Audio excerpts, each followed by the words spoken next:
सुप्रभात बच्चों, वर्ग 7 में मैं खुशबू झा आप सभी का स्वागत करती हूँ। बच्चों, आज हम लोग पढ़ेंगे पाठ 7 जिसके शीर्षक का नाम है पापा खो गए और जिसके लेखक है विजय तेंदुलकर जी। इससे पहले बच्चों हम लोग पाठ 6 तक पढ़ चुके हैं और आज हम लोग पढ़ेंगे पाठ 7। यहाँ पे मैंने कुछ कठिन शब्द भी लिख दिए हैं जिसको आप लोग अपनी नोटबुक में उतार लेंगे और अपनी जो पुस्तक है आपकी वसंत, उसको आप लोग खोलकर सामने रखिए और उसमें पाठ 7 आप लोग निकाल लीजिए। देखिए बच्चों, ऐसे ये तो कहानी नहीं है, ये एक नाटक है। नाटक एकांकी भी हम कह सकते हैं। ये बहुत बड़ी है। अगर आप पेज में देखिएगा बुक में तो वो 6-7 पेज की है। तो 6-7 पेज में पढ़ के तो आप लोग को नहीं सुनाऊंगी अभी, लेकिन हाँ उस पूरे पाठ का, उस पूरे एकांकी का मैं आपको सारांश समझाती हूँ। इस एकांकी, कोई भी नाटक जो होता है या एकांकी होता है, उसको बनाने के पीछे एक उद्देश्य होता है, ठीक है ना। लोगों को जागरूक करने का एक उद्देश्य होता है। लोगों तक कोई बात सीधे सीधे हम नहीं बता सकते हैं, तो हम एकांकी के रूप में, कहानी के रूप में, नाटक के रूप में प्रस्तुत करते हैं। इस एकांकी में भी वही किया गया है। इसके माध्यम से आप सभी को एक मैसेज दिया गया है, एक सूचना दिया गया है जिसको आप लोग समझिएगा। आजकल हमारे समाज में ये शुरू से होते आया है। छोटी बच्चियों या फिर बच्चों का जो चोरी होती है, उसको चोरी करके लोग जो है जगह जगह उसका पार्ट सब निकाल लेते हैं, उसको भीख मांगने के लिए विवश कर देते हैं, उसको होटल्स वगैरह में मजदूरी के लिए विवश कर देते हैं। तो बच्चे की चोरी पर आधारित ये पाठ है, नाटक है। इसको आप लोग थोड़ी अच्छी ढंग से सुनिएगा। अगर विद्यालय खुली होती, अगर आप लोग क्लास में होते, तो मैं प्रत्येक बच्चे से अलग अलग पात्र देखकर और उन लोगों से पढ़वाती और मैं आप लोगों को मजेदार, मतलब हम लोग का जो क्लास होता बड़ा मजेदार होता, लेकिन फिर भी मैं कोशिश करूंगी कि आप लोगों को ये नाटक जो है वो अच्छे ढंग से समझ में आए और इसके पीछे छुपे हुए मैसेज को, संदेश को आप लोग समझ पाए। तो ठीक है बच्चों, चलिए मैं इस पाठ को आप लोग को समझाती हूँ। यह एकांकी मराठी के सुप्रसिद्ध कथाकार विजय तेंदुलकर द्वारा लिखा गया है। मराठी, विजय तेंदुलकर जी जो थे वो मराठी के सुप्रसिद्ध लेखक थे, ठीक है ना। जैसे हिंदी होता है ना, उसी तरह मराठी के सुप्रसिद्ध लेखक थे। बहुत ही उम्दा किस्म के लेखक थे। उन्होंने बहुत सारी कहानियां, लेख लिखे हैं जो बहुत ही साहित्य में अपना बहुत बड़ा योगदान है उनका। इस एकांकी में निर्जीव वस्तुओं को सजीव रूप में प्रस्तुत किया गया है। अगर बच्चों आप लोग देखिएगा तो इसमें पात्र हैं, 6-7 पात्र हैं। उन सभी पात्र में आप देखिएगा तो सारे निर्जीव प्राणी हैं, निर्जीव वस्तु हैं, लेकिन इसमें 1-2 सजीव हैं। जैसे पहला कौन है? कौवा। कौवा सजीव होता है ना, क्योंकि वो उड़ सकता है, खा सकता है, पी सकता है। लेकिन बाकी के जो पात्र हैं, जैसे में आया आपका खंभा,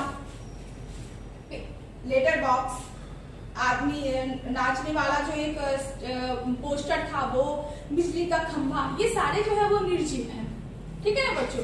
तो इन सभी को पात्र बनाकर यहाँ पे प्रस्तुत किया गया है ताकि बच्चे जो है वो अच्छे ढंग से समझे।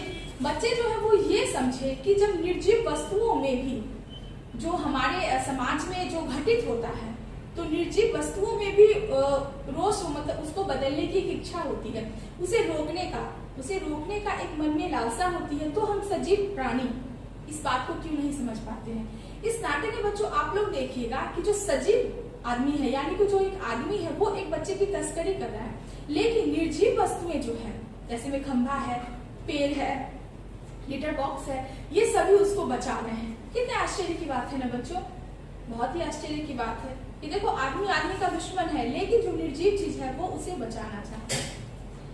इसमें बताया गया है कि हमारे समाज में कुछ असामाजिक तत्व नन्हे बच्चों को उठाकर ले जाते हैं और उनसे मनचाहा काम करवाकर अपनी आजीविका कमाते हैं। इस पाठ में यही दिखाया गया है कि कुछ अनचाहे लोग जो है वो बच्चों को की तस्करी करते हैं, बच्चों को उठाकर ले जाता है, उससे अपने मन के मुताबिक वो काम करवाते हैं। नाटक की घटनाएं एक सड़क पर घटती हैं जहां एक पेड़ व एक खंभा खड़ा है जो आपस में बातचीत करते हैं। दोनों को रात दिन खड़े रहने की परेशानी है। उन्हें सर्दी, गर्मी, बरसात, आंधी, तूफान सब झेलना पड़ता है। रास्ते पर एक खंभा और एक पेड़ खड़ा है जो हर मौसम को झेलता है। पहले खंभे और पेड़ में दोस्ती नहीं थी, जैसा कि आप लोग कहानी पढ़िएगा तो आप लोग को पता चलेगा, बिल्कुल दोस्ती नहीं थी। लेकिन अचानक एक दिन आंधी तूफान आती है और वो खंभा जो होता है वो गिरकर पेड़ पे अटक जाता है, जिससे पेड़ जो है वो बहुत घायल होता है, लेकिन पेड़ उसे रोक लेता है, उसे बचा लेता है, नीचे नहीं गिरने देता है और तभी से खंबे और पेड़ में दोस्ती हो जाती है। लेटर बॉक्स है, उसे सब लाल ताव कहते हैं। अब आप लोग सोचिएगा, हम आपकी पुस्तक में भी ये प्रश्न है कि लेटर बॉक्स को सब लाल ताव क्यों कहता है।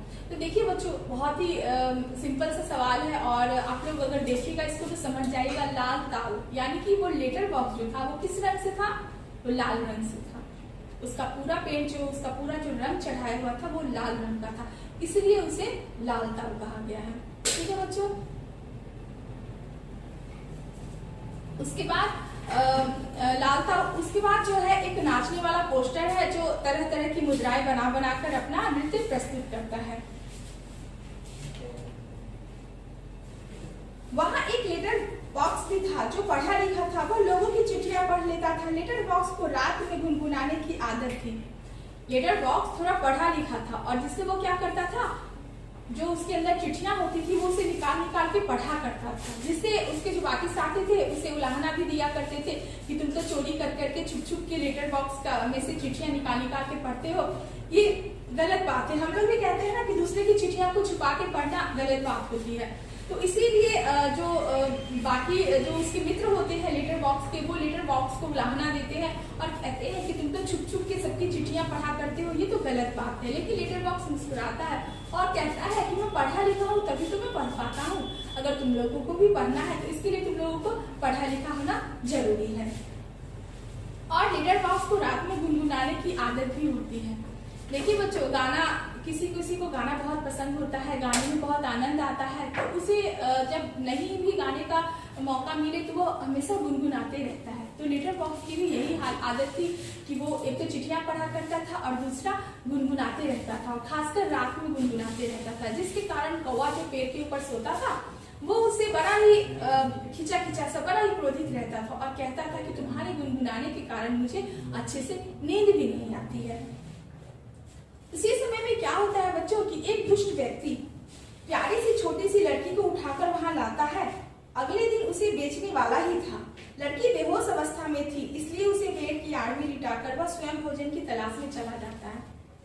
ये सारे जो पात्र है, लेटर बॉक्स है, कौवा है, पेड़ है, खंबा है, ये सब आपस में बातें ही कर रहे हैं। उसी समय में अचानक से होता क्या है कि एक दुष्ट आदमी, अब देखो दुष्ट आदमी किसे कहते हैं, वैसे आदमी जो जिसके अंदर इंसानियत नहीं होती है, जो दूसरों का बुरा चाहता है, उसे हम दुष्ट आदमी कहते हैं।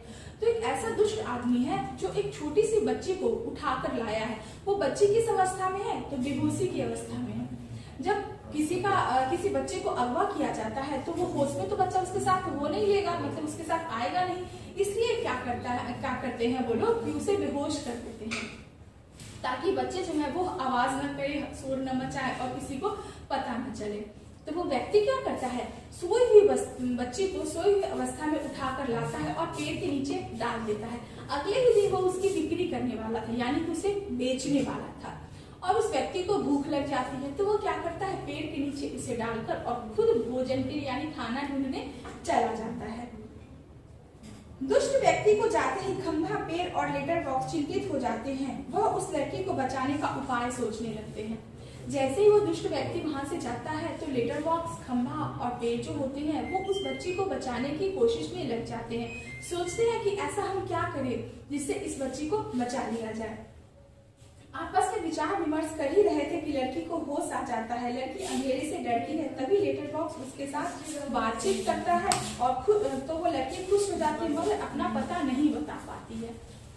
जब वो लड़की तो बच्चों अभी हम लोग जब वो सारे जो पात्र होते हैं वो आपस में बातें ही कर रहे हैं कि इसी बीच में होता क्या है, उस बच्ची को होश आ जाता है। वो बच्ची जो है वो अब जग जाती है, सबको देखकर पहले तो डर जाती है, घबराती है, लेकिन सभी के सभी पात्र जो हैं वो आपस में बहुत ही अच्छे ढंग से बातें करते हैं और उस बच्ची को भरोसा दिलाते हैं कि हम तुम्हारा बुरा नहीं चाहते हैं, तुम्हारा बुरा नहीं करेंगे, तुम हमें अपनी परेशानी बताओ और हम तुम्हें तुम्हारे घर तक पहुंचा देंगे, तुम्हारी सहायता करेंगे।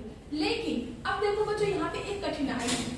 अब क्या कठिनाई है, क्योंकि वो बच्चे जो है वो अभी छोटी है और छोटे बच्चे जो होते हैं ना, उन्हें अपना पूरा पता नहीं होता है, यानी कि उसे ये नहीं पता है कि उसका घर कहाँ है, किस जगह पे है। सिर्फ उसे अपने पापा का नाम पता होता है, बाकी कुछ उतना पता नहीं होता है। इसीलिए इसके शीर्षक का नाम ही रखा गया है पापा खो गए हैं। अब आप लोगों के मन में ही जिज्ञासा होगी कि पापा कैसे खोए हैं। तो पापा नहीं खोए हैं, खोई है बच्ची। बच्ची अपने घर से भटक गई है, लेकिन बच्ची को अपने पापा का ही पता नहीं पता है, उसे अपने घर का पता नहीं पता है। इसीलिए इसके शीर्षक का ही नाम दिया गया है कि पापा खो गए हैं। अब बच्ची को ये सारे जो पात्र हैं वो सभी मिलकर उसे अपने घर तो उसके पहुंचाना चाहते हैं, लेकिन सबसे बड़ी समस्या है। अब बड़ी समस्या क्या है? बड़ी समस्या ये है कि अब किसी को भी उसके पापा का पता नहीं पता है, तो उसके घर अब उसे पहुंचाया कैसे जाए। उस समय वह दुष्ट आदमी जो था वो वापस आ जाता है। बच्ची को वहां न पाकर वह विचलित हो जाता है। तभी कौवा उदार समझदारी दिखाता है और उसे भगाने के लिए भूत भूत चिल्लाता है। ये सभी आपस में बातचीत कर ही रहे थे। लड़की के चेहरे पर थोड़ी मुस्कान आती ही है कि तभी क्या होता है कि वो दुष्ट व्यक्ति, अब कौन दुष्ट व्यक्ति?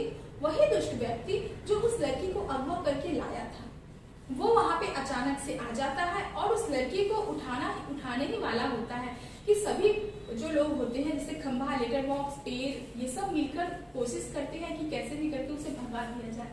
तो सारे के सारे लोग तो यहाँ पे निर्जीव हैं। यहाँ पे जो लेखक है वो उन्हें सजीव बना रहे हैं, लेकिन वो लोग बोलते नहीं सकते हैं। लेकिन बोल कौन सकता है? एक कौवा बोल सकता है। कौवा काव काव करके आसपास मंडराने लगता है और भूत भूत चिल्लाने लगता है। तो उसे क्या लगता है? उस दुष्ट व्यक्ति को, वो जो आदमी जो था, उसे लगता है कि सच में यहाँ पे आसपास में भूत है और वो डरकर वहां से भाग जाता है। आदमी इतना डर जाता है कि लड़की को ढूंढने का विचार छोड़कर भाग जाता है। उसके जाने के बाद वह सोचते हैं कि लड़की को उसके घर कैसे पहुंचाया जाए। अब वो आदमी जो है तो भूत के डर से भाग गया है, लेकिन अब सब के सब सोच रहे हैं कि अब इस लड़की को उसके घर तक कैसे पहुंचाया जाए, क्योंकि लड़की को तो उसके घर का अपना पता ही मालूम नहीं है। तो सब मिलकर उसे उसके घर तक कैसे पहुंचाए। वे एक योजना बनाते हैं कि सुबह पेड़ लड़की के ऊपर झुक जाएगा, खंभा टेढ़ा खड़ा हो जाएगा, कौवा जोर जोर से चिल्लाकर लोगों का ध्यान इस ओर आकर्षित करेगा। सामने पोस्टर पर लिखा है, मेरे पापा खो गए हैं। लेटर बॉक्स लोगों से कहता है कि इसे प्यारी सी बच्ची के पापा मिल जाए तो इसे यहाँ ले आइएगा। और तब कल होकर सब ये लोग क्या करते हैं, पेड़ जो है वो हल्का झुक जाता है, लेटर बॉक्स सब इधर उधर अस्त व्यस्त हो जाते हैं, ताकि लोगों का ध्यान, अब क्यों हो जाते हैं उस तरह से, ताकि लोगों का ध्यान जो है वो उस दृश्य की ओर, उस ओर आकर्षित हो। और लोगों का ध्यान जब आकर्षित होगा तभी लोग जो है वो वहां आएंगे। और जब आएंगे तो लेटर बॉक्स सबसे कहता है, क्योंकि साजादा सबसे ज्यादा पढ़ा लिखा और समझदार लेटर बॉक्स था, और वो लोगों से विनती करता है कि इस प्यारी सी बच्ची के पिता खो गए हैं, अगर किसी को भी इसके पिता मिले तो प्लीज उन्हें यहाँ ले आइएगा और इस लड़की का पता बताइएगा। देखिए बच्चों, ये पूरी कहानी का सारांश है। पूरी कहानी अगर 6-7 पेज भी आप लोग पढ़िएगा तो बस इसी तरह से है, क्योंकि मैंने पहले ही कहा है कि ये कहानी नहीं, ये एक नाटक है, ये एकांकी है।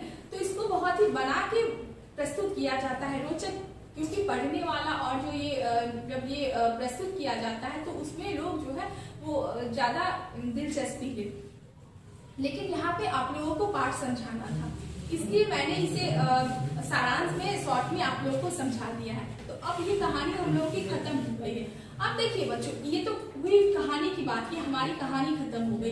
अब आप लोगों के मन में सवाल होंगे कि अब इस कहानी के पीछे जो शिक्षा की बात मैंने की थी, जो संदेश की बात, जो मैसेज की बात मैंने की थी, वो मैसेज थी क्या? तो देखिए बच्चों, मैसेज अब यही थी कि हमारे समाज में अभी भी बहुत ही ऐसे असामाजिक तत्व होते हैं जो बच्चियों की तस्करी करते हैं, बच्चियों का किडनैप करते हैं, बच्चियों को उठा के और एक जगह से बहुत दूसरी जगह ले जाते हैं और दूसरे जगह भेज देते हैं और उससे अपने मनमानी काम करवाते हैं। कुछ उसे देह व्यापार में डाल देते हैं, कुछ उसके जो पार्ट्स होते हैं, ऑर्गेन्स होते हैं, वो बेच देते हैं, कुछ उसे भीख मांगने के लिए विवश करते हैं, तो कुछ फैक्ट्री होटल्स वगैरह में उसे डाल देते हैं ताकि वो मजदूरी करके और पैसा कमा के उन्हें दे। इस तरह से समाज में बहुत ही बुराइयां फैली हुई है और इसे रोकने के लिए, इसे जागरूक करने के लिए, लोगों को जागरूक करने के लिए इस जो विजय तेंदुलकर जी है, उन्होंने ये नाटक और एकांकी की रचना की थी। अब हम समाज में रहते हैं तो हमारा यही कर्तव्य है कि हमारे आसपास अगर इस तरह की असामाजिक घटनाएं हो तो हमें उसका विरोध करना चाहिए और उस असहाय बच्चे या बच्चियां जो भी है उसे हमें सहायता करनी चाहिए।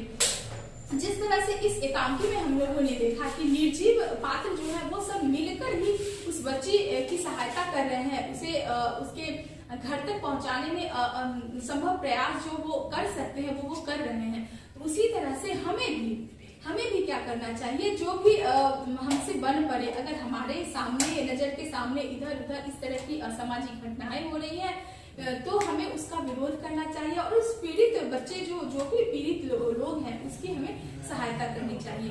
तो बच्चों इस तरह से देखिए मैंने इस कहानी को बता दिया आप लोगों को और इस कहानी का जो मैसेज था वो भी मैंने आप लोगों को समझा दिया। जो इस पाठ में जो कठिन शब्द थे वो भी मैंने बता दिया। अगर हमारा क्लास खुला रहता और हम लोग अगर क्लास में पढ़ते तो ये और भी लंबा जाता और लंबे से, लेकिन वीडियो में बहुत लंबा वीडियो बता पाना संभव नहीं होता और बताने से भी ज्यादा आप लोग जितना समझ पाइएगा आप लोग सारांश में ही ज्यादा समझ लीजिएगा। इसलिए मैंने आप लोगों को सारांश के रूप में ही समझाया है। इसके जो प्रश्न उत्तर है, इसके जो इनर क्वेश्चन है इसको थोड़ा आप लोग देख लीजिएगा, जैसे कि लेटर बॉक्स किस रंग का था, उसकी क्या खूबी थी, इन सभी में जो सजीव पात्र थे वो कौन से थे। इस तरह से बहुत सी छोटी छोटी सी प्रश्नोत्तर है जो आप लोगों के असाइनमेंट के द्वारा आप लोगों तक पहुंच जाएगा और मैं आशा करती हूँ कि आप लोग उसे आराम से बना लीजिएगा। और बच्चों देखिए आप लोगों का अर्धवार्षिक परीक्षा जो 2 नवंबर से शुरू होने वाला है वो भी आ गया है, उसका भी क्वेश्चन बन चुका है। पार्ट 1 से लेकर पार्ट 10 तक उसमें अपूर्व अनुभव तक आएगा उसमें से, और मैं वहां तक का वीडियो बना दूंगी आप लोगों को और वहां का क्वेश्चन भी बना हुआ है, असाइनमेंट के द्वारा सब मिल जाएगा आप लोगों को। लेकिन मैं आप सभी से अनुरोध करूंगी, रिक्वेस्ट करूंगी कि आप सभी बच्चे पार्ट 1 से लेकर 10 तक को देखेंगे तो हाफ ईयरली आप लोग का अर्धवार्षिक परीक्षा जो है वो बहुत ही अच्छे ढंग से हो जाएगा और ये अभी जो असाइनमेंट के द्वारा आप लोग को जो क्वेश्चन मिलेगा वो भी आराम से बन जाएगा। इसके लिए जो मैं वीडियो में बता रही हूँ, जो कहानी आप लोग को समझा रही हूँ, जो शब्दार्थ में दे रही हूँ, उस सभी को आप लोग अच्छे ढंग से पढ़ लीजिएगा। इस वीडियो में इतना ही और बाकी हम लोग मिलेंगे पार्ट 8 में। तब तक के लिए धन्यवाद।